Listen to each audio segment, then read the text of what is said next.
Hey everyone, my name's Amrita. Today I'm going to be talking about a topic that's really important, but also I just want to give a content warning.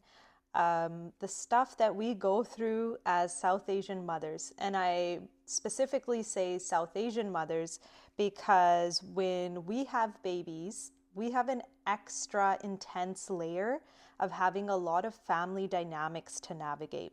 Yes, other cultural groups experience this as well, but not quite in the emotionally torturous and psychologically abusive way that most of us South Asian women tend to face when we become mothers or have our second, third children as well. So here are my thoughts. In South Asian community, when a daughter-in-law comes into a home and she has a baby, you're an afterthought. You're not considered as an entire human being with needs and feelings and expectations, what motherhood will be like for you. You're basically defined by your role and the value you bring into the family. So when you are maybe having certain boundaries or just what comes with natural childbirth, struggling physically, mentally, all your hormones are astray, the family system, rather than rally around you with support, which is what should be happening and which is what high confidence and high self-loving females would do, because there's so much wounded femininity in our cultural group, they're not able to do this for new moms. Instead, they do quite the opposite, and they will criticize, antagonize, and provide a lot of mental torture and psychological abuse to new mothers. Now, of course, this isn't every single family system, but I've had enough meetings with mothers to know that it is happening quite frequently and in more homes than we realize. You combine that with the fact that motherhood is a portal to your own inner child, to your own ancestral wounds. This is magnified if you've had a daughter because you're connected to your female energy from yourself, your younger little girl self, your grandmother's time, your mother's time. So you're feeling the collective's trauma. And then, of course, the most precious thing, and it's not just with daughters, it's also with male offspring, your most precious thing, finally an attachment that's just yours, is now being threatened and challenged by women who have their regrets about when it was their go around. Maybe because they were new immigrants or because of their in-law dynamics, they didn't get to have a healthy attachment and didn't get to really enjoy when they were new moms. So now they want to rip that opportunity away from you, and they're entitled and want to exercise their authority and want to compete with you in terms of your role in this child's life. And that can cause a lot of anguish. Primitively, we're wired to protect our child and have them be close to us. So when there's an oppressive figure that's trying to combat us and almost be in this tug of war of who's the most important person in this child's life, it can be very mentally draining and challenging, and it'll prolong your healing process, and it can even give you issues with being able to healthily attach to your child in a secure manner because the environment is just so hostile and toxic. All of this is just added layers on top of what regular motherhood and the postpartum has, which is your hormones are changing, your body is still healing.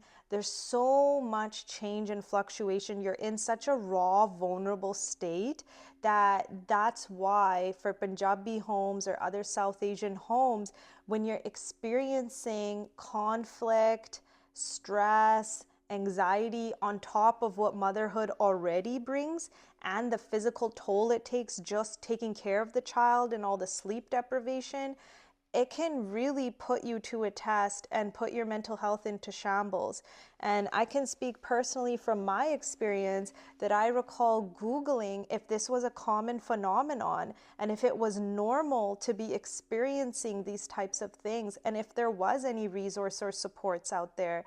And At the time I had my kids, there wasn't, but now it's a beautiful thing to see so many mental health practitioners offering support for new moms or even moms with young children who might be dealing with these cultural nuances, who might be having this struggle of people being really unhappy with her, and then that being really directly pitted against the fact that her priority is her child, and she knows she can't sacrifice her child's well-being for the sake of keeping family members happy.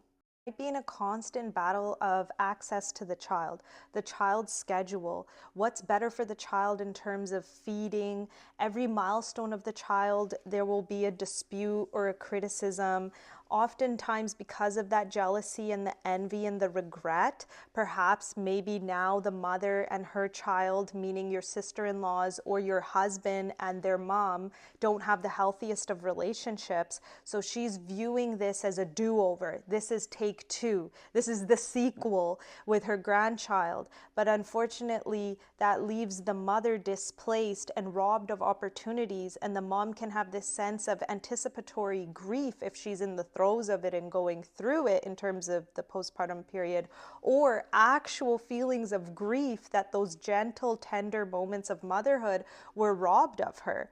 And so what we see in other families, especially if you're in a joint family living system, like the mother having those quiet, loving moments of rocking her baby to sleep or just walking around in her home with the baby, you don't get to do that because you know there's many people who are eager to have more proximity to your child than you. And it can feel very threatening. And like I mentioned before, a lot of people don't understand mental health in our community. A lot of people don't understand all the things the woman is going through. So they don't give her that grace and understanding that even if the woman is maybe a little irritable or is acting offstandish or does just want to draw the line in the sand in terms of some boundaries, those aren't things to villainize and name call and be adding to her plate for. This is a time where all the women in the new mom's life are meant to rally around her and help her get through this time period. And that is what's at best interest for the baby as well.